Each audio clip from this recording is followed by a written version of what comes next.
Good morning to everyone, and thanks to join us for this third session after the long and rich day yesterday dedicated to One Health. And today, the session three, I will focus on tools development after an introduction with Kaith Sumption, who is Chief Veterinary Officer at Food and Agriculture Organization, FAO, and Yannick Neuder, Vice President of the Auvergne-Rhône-Alpes. We will listen to Fabrice Vabre from Lyon 1 University describing Infectiotron integrative tools for the study of infectious diseases from the wild to the lab. Then Rosangela Tozzoli from l'Istituto Superiore di Sanità in Italy will expose the development of methods for the detection and characterization of STEC, the Shiga toxin producing Escherichia coli in food. Like yesterday, you will be able to ask a few questions to these two speakers during each presentation. I will ask them for you, so please never hesitate to use the question window, which should be located on the bottom right of your screen. You can tap your questions and then I will ask them for you. After a break, a round table will gather the two previous speakers and three others. Adrienne Mouange, who is a Chandler's Fellow on Digital One Health from the Royal Dick School of Veterinary Studies. Gwendolen Vauch, Deputy Director of Joint Research Unit dedicated to the epidemiology of animal and zoonotic diseases. She's from INRAE. And Angus Cameron, Director of AUSVET. The roundtable will be moderated by Natalia Bomschil from Lyon Biopol and Jean-Philippe Razigad from Lyon 1 University. Once again, you will be invited to ask all the questions you want, and they will be relayed by the moderators. During the second part of the afternoon, this afternoon after the morning, like yesterday, a new bunch of pitches about LifeBeat, Pioster, and Epimod projects will be presented. And at last, at the end of the morning, just at about 12, Monica Eloy, Director General of OIE, the World Organization of Animal Health, will close the conference with a 45-minute long presentation. And during the whole day, so it takes in the afternoon in account, during the whole day, don't forget that the B2B session will take place in this until 6 p.m. So you can connect on B2B Match platform to set up your meeting. So now it's time to launch this session 3, and I give the floor to Kaith Sumption, the Chief Veterinary Officer of the FAO. Thank you very much. Bonjour à tous. This is a great pleasure to be here and to speak to you. I'm the Chief Veterinary Officer for the Food and Agriculture Organization, leader of the priority program on One Health within the strategic framework for FAO. First, I want to applaud the organizers for this incredible meeting you've organized. The tripartite and UNEP have frequently talked about how do we amplify and leverage the impacts of our work through the private sector, through civil society and academia, and you've really indicated one of the directions that things can go. So we really thank you for your work to set this up. Now, I could use this 5-minute opportunity to speak about how FAO has placed One Health as a priority within its next 10-year strategic framework, how we're going to mainstream One Health into every sector of the agri-food systems work that we do. Or I could use it to speak of the 300 million plus pipeline of investments that we expect over the next 5 years to support One Health systems development at national level as part of a global security effort. But I'm not going to do that for the reason that I think there's a bigger story that we should be thinking about and discussing. Every day for the last 2 years, we've obsessed about health. Our own health, in particular, those around us, those that we are responsible for. Every day we look at risks and assess them and take actions. And our conversations are as much about getting a vaccine as about the weather, even in weather-obsessed countries. We all know how to do a self-test, and who would imagine that our governments would have authorized us to do a self-test for a pandemic agent? But there's another everyday thing that underpins our health. Our diet, our food system that brings the foods of 200 states and countries to our doors. This food system that brings us health also is associated with the major drivers affecting planetary health, human and animal health. We cannot use vaccines to de-risk the food system. We cannot arrest these triple planetary crises through animal and public health systems working together without working at a wider level. The cry of the world to the leaders is to build back better. As the tripartite and UNEP, we're working together on a common vision, a global plan of action, which we talked about yesterday. And that will be a major way forward for the 4 organizations to contribute. But even with the 15 or 30 billion, which is estimated needed to help fix our global health security system, that may fix some of the animal and human health systems interfaces, but it will not by itself address those underlying issues. So what more for pandemic prevention, preparedness and response can be done? This is potentially where all of you, all of us come in. Our agri-food systems are at the heart of our health. So how do we make sure that our daily diet makes a net zero or positive health contribution to the planet? That each time we make a monetary contribution to health through buying our foods. How do we do that to ensure that primary production and all the way through the value chain are observing best practices for the planet, for the health of animals, for safe food, and for the consumer? In other words, to make every mouthful that we eat a contribution to the planet. It's not a dream to think this way, but there are many barriers which are affecting us from doing that. Some of them are a lack of tools and technologies that will help connect those producers in distant countries with the consumers and the food system's purchasing power. There are barriers in relation to standards, regulation, recognition of those standards, food standards and labeling. But there are real opportunities for innovators, for disruptive technologies, for innovators. Never have we needed science and innovation more. So we need you as to find these new solutions. One of the examples, which I'm sure has been discussed, is how do we harness all the high throughput sequencing technologies that have really been advanced and utilized for COVID? How do we use that for One Health? The power of the new genomics approaches is almost untapped. Environmental sampling is one of those areas that holds huge promise. Our rivers, our soils, the market floors, including wet markets, are full of indicators: pathogenic microbes, antimicrobial resistant genes, biodiversity. So from our rivers that are flowing, we could have data streams coming every day. If we could connect them, if we could understand the scale of the big data and turn them into useful information, such as when do we raise an alert? When do we start to take action from these data? One of the most difficult calls of all. So what do we see, or I see the priorities to be? Well, 3 in sum. The first one is to connect and mainstream One Health into the national planning processes of countries for sustainable development goals. Sustainable development goals have, and the progress towards them have taken a hit in the last 2 years, without doubt. Now, in the next few years, not only have to do better, but we need to mainstream One Health into those national planning and targets. One Health sounds deceptively simple. It's not simple for countries to be able to find ways to implement things together. And we need to make it simple for them to integrate international planning and their long-term investments. This means the tripartite and UNEP working as one at national level, leveraging those changes, those finances that could come to countries to be able to build better systems, but also working on the policy side at country level so that there is a national priority and process and a pathway forward. The second is to connect all of those, like this meeting, working for One Health, to generate, curate, review, and better use the knowledge and evidence and make it available inclusively to those who need it at country level. We have a One Health high-level expert panel now established. That's a good start, but we also need to make greater use of the thousands of One Health participants, practitioners who are working at different levels, including yourselves. And we need to leverage and bring in the private sector.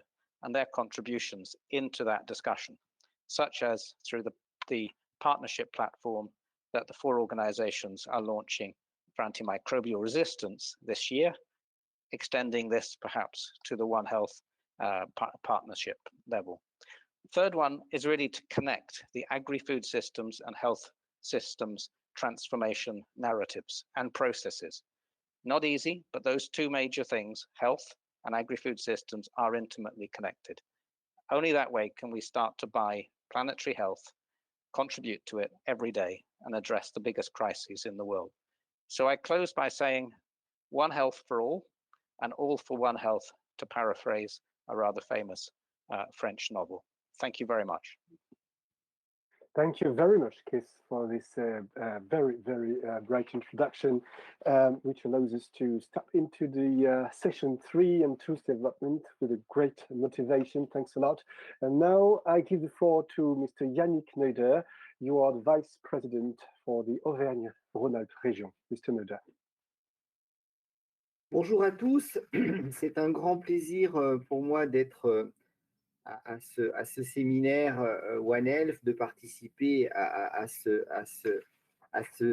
hub sur la santé publique vétérinaire. Je crois que en tant que vice-président de la région Auvergne-Rhône-Alpes, alors en charge de l'enseignement supérieur, de la recherche, de l'innovation, mais également de l'Europe et des numériques, c'est des sujets qui, malheureusement, avec la crise sanitaire, ont été particulièrement mis au cœur de l'actualité, avec des répercussions sur nos modes de vie qui sont actuellement importants et qui démontrent l'importance d'une stratégie de recherche et d'innovation efficace sur les maladies infectieuses, et cela au niveau mondial. L'actualité sanitaire illustre aussi la nécessité d'augmenter les approches multidisciplinaires et globales sur les enjeux sanitaires. Donc, cette approche dite One Health, avec des liens très étroits entre la santé humaine, je suis moi-même médecin, et celle des animaux, ainsi que l'état écologique global, est fondamentale pour nos démarches d'avenir. Cette approche est indispensable pour anticiper et aborder les crises liées aux agents pathogènes émergents ou réémergents qui affectent les humains, les animaux, voire les deux à la fois. Donc, vous l'avez compris, la région Auvergne-Rhône-Alpes, présidée par Laurent Wauquiez, est la première région industrielle de France, et elle est également la 5e région au niveau européen en termes de recherche, et notamment en recherche publique-privée en santé. Notre écosystème d'innovation, de recherche est conséquent.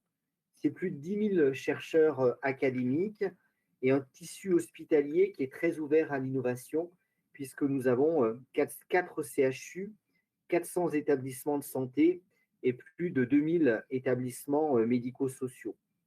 La part entreprise est importante, puisque le secteur de la santé en Auvergne-Rhône-Alpes, c'est 40 000 salariés pour un total d'un peu plus de 1200 entreprises. Nous avons la particularité d'avoir 150 sites de production industrielle, dont une dizaine de sites sur la bioproduction, avec des leaders mondiaux que vous connaissez tous, comme Biomérieux, comme Boehringer, comme Sanofi Pasteur, Genzym, et puis des grands groupes, des ETI, avec Aguetan, Théa et beaucoup d'autres.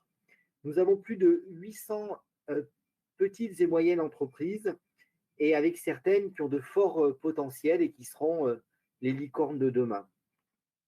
Vous n'êtes pas sans savoir également que l'Académie OMS a décidé de s'installer à Lyon, ce qui permettra de créer une certaine synergie avec les organismes de recherche qui ont déjà une renommée internationale, comme l'INSERM, le CNRS, le CEA ou encore l'INRAE.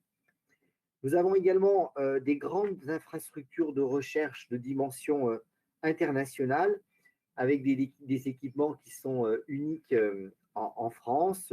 Pour la partie cancérologique, on peut citer le Centre international de recherche en cancérologie, l'Institut européen du lymphome, plusieurs centres de lutte contre le cancer, des laboratoires d'immunothérapie, l'Institut Carnot, et puis encore des consortiums pour l'accélération de l'innovation et son transfert dans le domaine du lymphome.